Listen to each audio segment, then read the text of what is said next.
आपलं स्वागत. पाहूयात आजच्या ताज्या घडामोडी. येथील काँग्रेसचे निष्ठावंत कार्यकर्ते व मराठा समाजाचे खंबीर नेतृत्व, माजी ग्रामपंचायत अध्यक्ष, शिवाजी तरुण मंडळाचे अध्यक्ष, सामाजिक कार्यकर्ते, युवकांचे मार्गदर्शक, ग्रामीण खेळांचे पुरस्कर्ते शंकरदादा पाटील वय 84 वर्ष यांचे अल्पशा आजाराने शुक्रवार दिनांक 30 रोजी निधन झाले.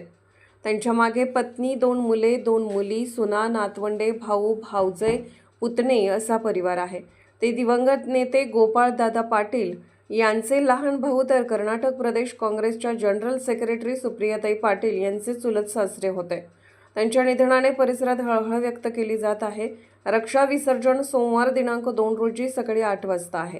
SB न्यूजसाठी बेडखेळाहून गजानन पाटील. राजकीय, सामाजिक, आर्थिक असा सर्व घडामोडींचा आढावा पाहायला विसरू नका SB न्यूज चॅनल आणि नक्कीच सबस्क्राईब करा.